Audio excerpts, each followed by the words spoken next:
Hi guys, well today we are working on an Australian delivered Passat R36. We are installing the AliExpress LED DRLs, and the particular set that I got was the set that has the dimming function during headlights on. So I've got a couple of posts on the forum at the moment actually, because I only got Chinese instructions. Now I'm starting this video with the front grille already removed, because there's plenty of videos on the internet about removing the front grille, but just to give you a rough look, you've got screws here, there's 2 screws here, one here either side of the bonnet catch, and another 3 replicating the other side. And then it's just a series of these little press clips, and you can just lever the grille off. It comes around here. You don't need to take the number plate off. There's no screws behind the number plate. Parking distance sensors. Best to pull the bar off and not worry about trying to get these connectors out. Just squeeze the tangs either side that keep these in, and use your finger on the other side just to push it through the grille. Just below here, another screw, and just over here, another screw. And again, these clips along here I actually found quite difficult to get out, so you do need to kind of pry fairly forcefully with your fingers.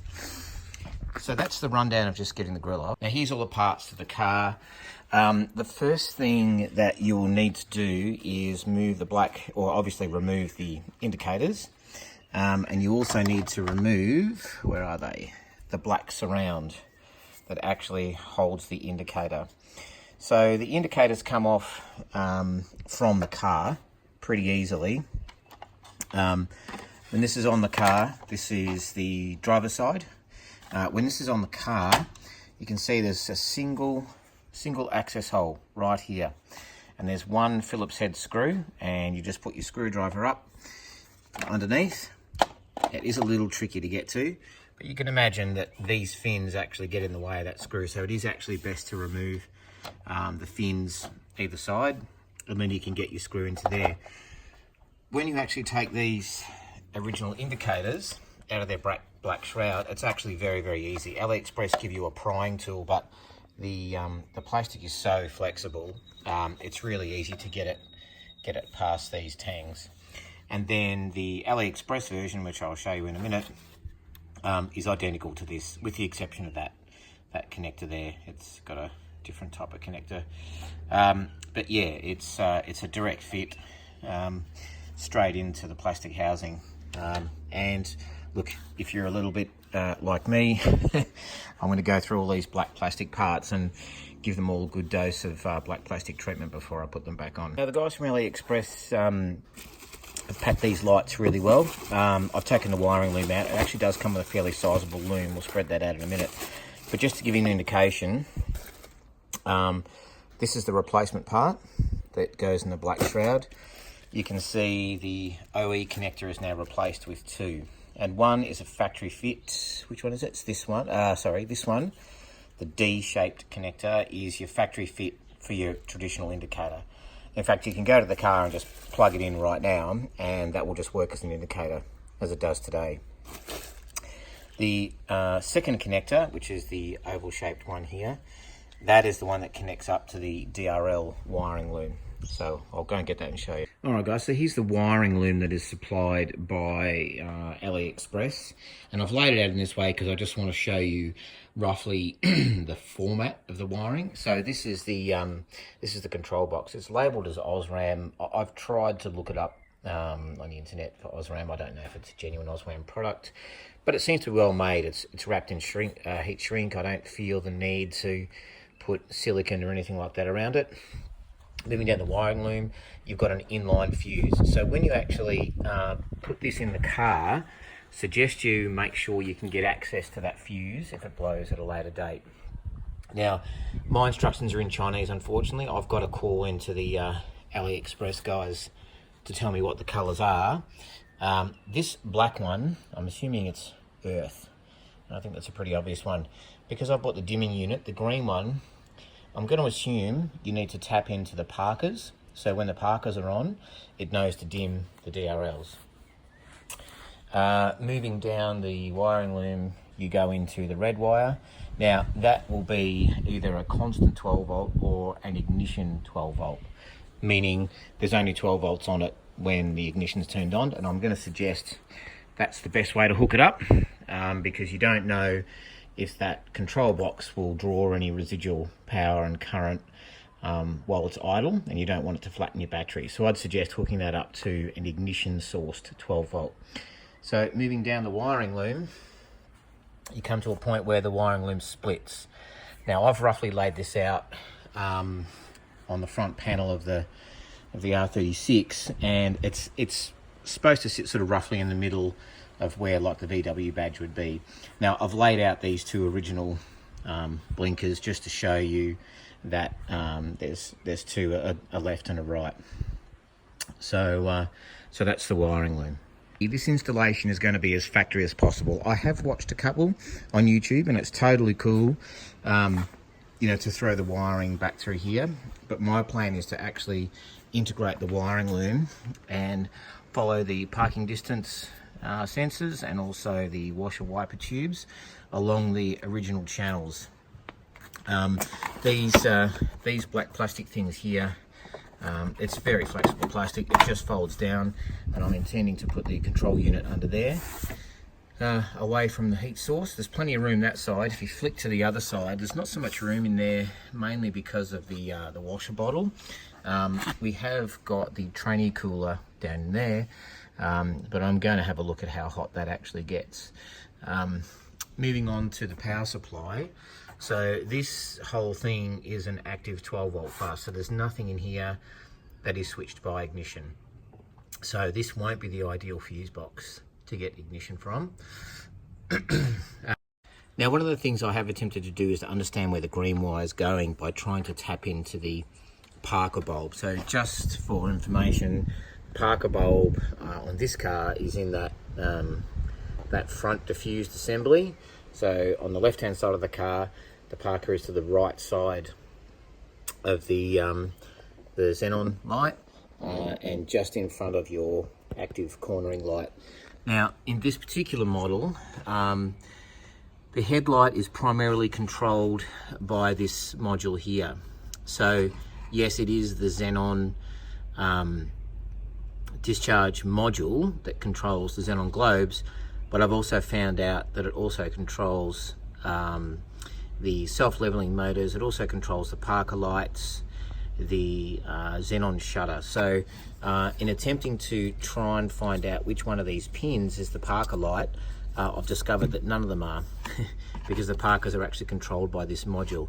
So popping off this cap here, just on the side where you would normally go to replace the cornering light, there's wires, and you can't actually see them that well, but let me see if I can just get the focus there. So there's two wires there running into the globe, and there's also, sorry, into the headlight assembly, and there's another two wires there, which is your active cornering light. I'm going to make an assumption at the moment that these are the Parker lights, so we may be able to tap into that. And then what I can do is I can run the green wire from the AliExpress wiring loom into my Parker lights. Anyway, we'll see how that goes in the next installment. The DRLs, so these are the AliExpress DRLs, and one of the other forum members mentioned that it's worth running a bead of silicon along this outside just to give it a bit of longevity. I can actually feel that there's already silicon there, but I've decided to use Sally's wet area and its speed seal, so by the time I finish pulling the car apart and getting it installed, they'll be dry and ready to run in. So we're just going to run a bead of silicon all the way around these lights before we put them in. Okay, so we have dropped the front bar, and you might be asking me, well, why did we do that? Well, actually, I've got one of my twin tone horns that's playing up, so I need to have a look at that. But I needed to be able to take the headlight assembly out to find out where the Parker wires were. But firstly, let me just explain to you how to get the bar off. There's a number of YouTube videos, but just as part of this, I'll explain it. So the main thing that's holding the bar on is this nut and bolt, and can you see this nut and bolt here? So there's two of them. they self-locate into there and into there, and you access them by pulling out these screws. There's one down there, two. There's actually a third one in the wheel arch, but you don't need to. You just need to peel this stuff out from under the guard. When you actually get into there, this is a bit sideways, you'll be able to get a long socket set in past the washer bottle into this section here and undo it. Now, once that's undone and you've undone all the screws underneath the bottom of the fairing there, you just lift this portion of the bar out, so you pull it away from the car and just give it a gentle nudge with your fist, and these things just fall out. Now, as you can see, I haven't disconnected any of the washer system, and the headlight was sitting in there. Now, this is a carrier or a guide. Now, I did have to remove a screw that was in there and a screw that was in there in order to move this around to get the headlight out from around this shroud. But primarily for the headlight, you've got two screws on top. You've got one screw that goes in there and a hidden one which is in there, which you get to through this shroud. You still have to maneuver the headlight to get it out. So let's talk about the headlight now. So for those that have bought the DRL dimming version, there is a green wire, which I'm yet to be confirmed, but I suspect that it hooks up to the Parker light. So you take off this cover here, and you see what's presented with you first. I think it's a H7. It's just a halogen globe for your active cornering. And then there's a couple of wires here going down into this little blade. It kind of, you can wiggle it, it actually is loose. So that blade is what you use to pull the Parker globe out. Now, I think the intention is that somehow you can get some fingers in there when this is actually mounted in the car and change that globe, but I'd say it's fairly difficult, because even with it out of the car, I've not been able to remove the Parker. Anyway, these are the two wires. One of those will be ground or earth, and the other one will be plus 12 volts. So I'll use that to find out exactly what's going on.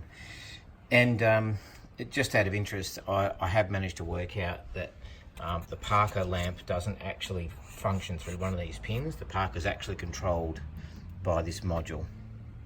So you won't find the Parker light here. The Parker's turned on by a CAN bus, which is thus then controlled by that module. All right, well, the Parker's out now, and there you can see it's actually quite a long bit of plastic. It was actually quite difficult to pull out. I ended up using a pair of pointy nose pliers in there and clamping the end of this and pulling it quite vigorously. You don't need to press down on anything. It literally just pulls out of that hole down in there. Again, like I say, very difficult to get out.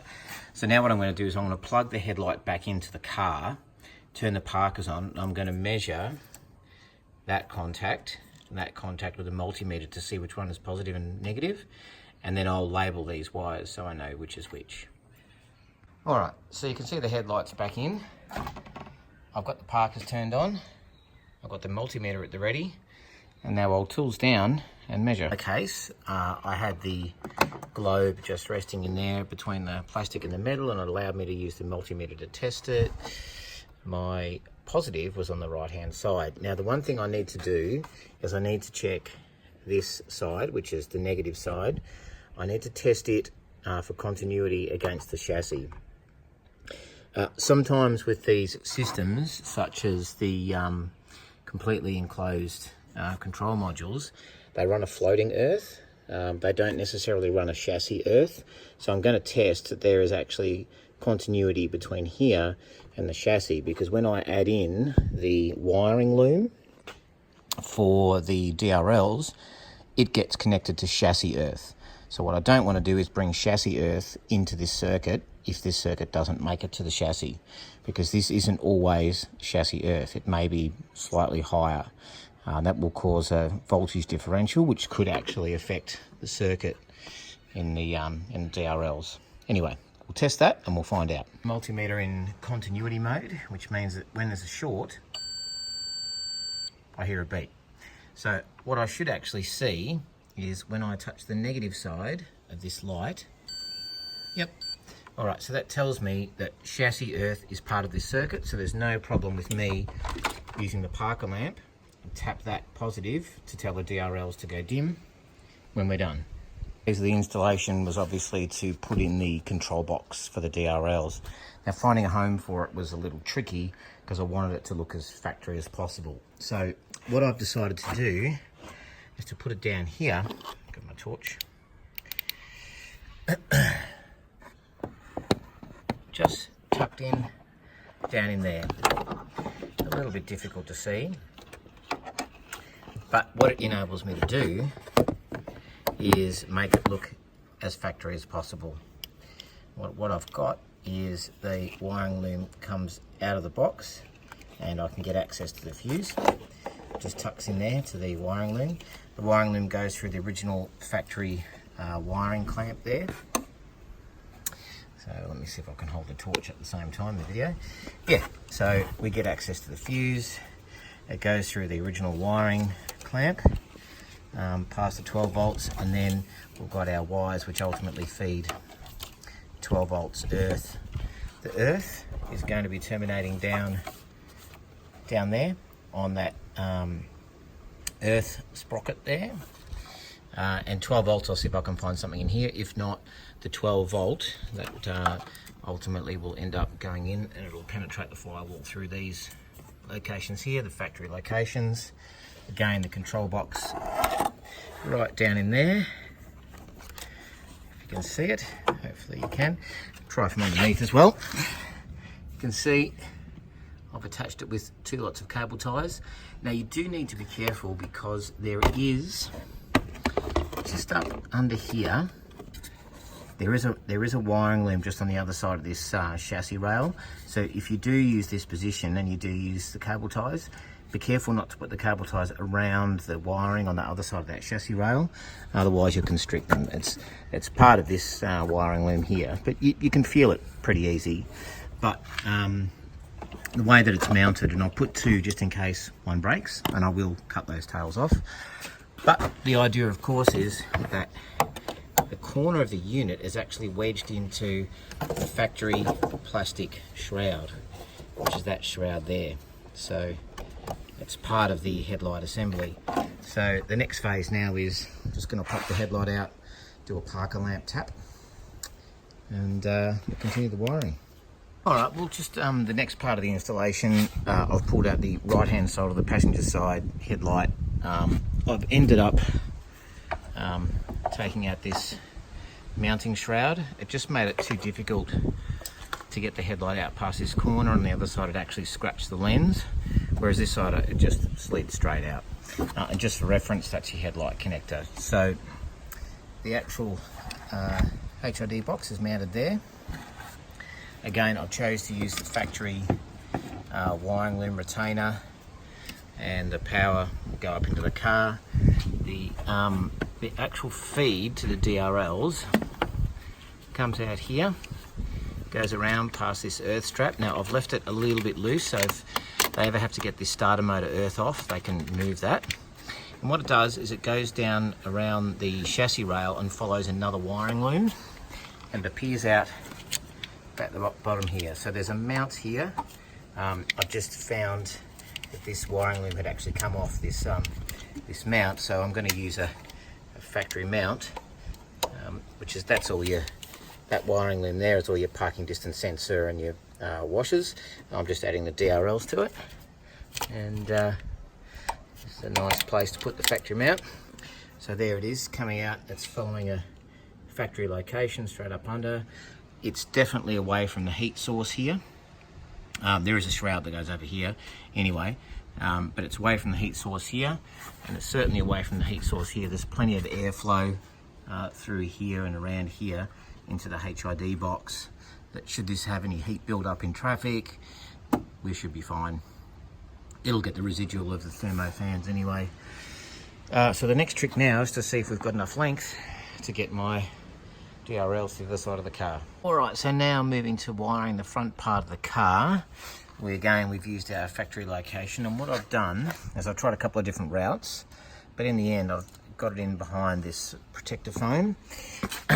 So essentially the wiring loom comes up from that factory connector, cable tied it through a factory hole, and I've made a little cutout in the foam just to get it into this. There's a divot in here, there's a channel. So not that it actually sits in that channel, it's actually there's quite a bit of space in behind here, just to run it all the way through. It runs all the way through, and it pops out the other end here. Now, you don't need to cut a hole in this end because this is quite small, this wiring loom. And then of course, I've used this factory connector here, which is actually part of the water hose for the wipers, but I'm going to use that factory connector, and once the bar's on, that factory connector will go straight into the DRL. So we've managed to get a pretty factory wiring installation. There's no rubbing points, there's no heat, it's pretty well secured, and it's relatively easy to get out if you need to. Alright guys, well in terms of trying to get this as factory as possible, I have managed to work out that this green wire is what makes the DRLs go dim. So that's going to be hooked up to the Parker light. So when the Parkers are on, they'll just go dim. This 12 volt supply here. So this is your 12 volt supply line. Now in the AliExpress instructions, it actually says to run it into the firewall, but I've managed to do a little bit of testing. And what I'm able to tell you is that on the original headlight connector, this is on the passenger side, there is a wire, and it is blue and black. Now this wire is just straight 12 volts, and it's only on when full ignition is on. So it's powering the controller in the headlights, and it also goes 0 volts or power off once you pull a key out. So what that also means is that the DRLs are also fused with the headlight, which you want. It's minimal current draw, so it's not going to blow a fuse. So anyway, I've run some tests. We get 12 volt. Again, it's on the blue and the black wire. On the back here, it is location number 4. The earth, as you can see, I've put into this earth point in the car. Again, switched 12 volts from the ignition through the black-blue on the passenger side headlight connector, and the green, well, that's the next piece, which will go to the Parker. Okay, so we're on the approach to start modifying the headlight assembly so we can get a 12 volt from the Parker. Now, what we're doing is obviously we identified the positive before, so we're using one of these wire splicers, which goes in one of these things. Now, it is absolutely really worth checking that the splice has actually worked. So using your multimeter, which I've got over here in continuity mode. All right, so we're testing there that it's actually beeping. And we just want to make sure that that splice has actually got power from that cable. So we're going to follow it up so we have connectivity.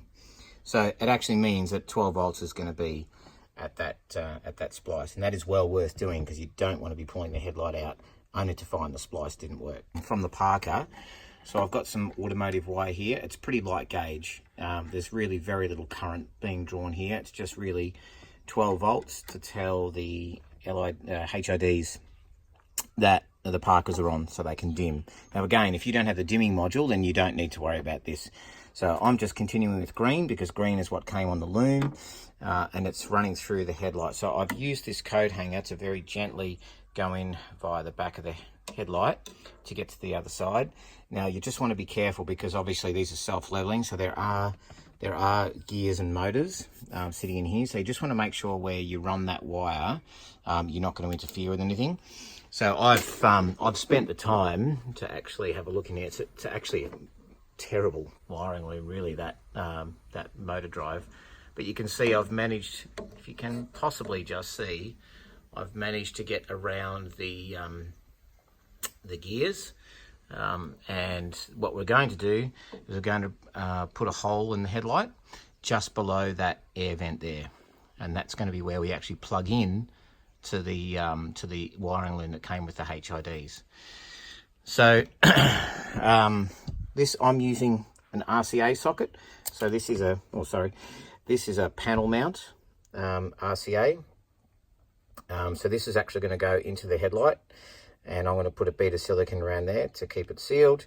And this is actually going to go on the wiring loom from the DRLs. Now, the outside is not hooked up; it's only the middle, and I've pre-tinned it. And you only need the middle because it's only sending 12 volts, and we can use a male connector on the car side, because this is not active. So if this was unplugged and floating around the car, there's no voltage on that. The voltage is actually inside here. So even if this was unplugged accidentally, you wouldn't have a short and you wouldn't blow your headlight fuse. So that panel is going to be going in there.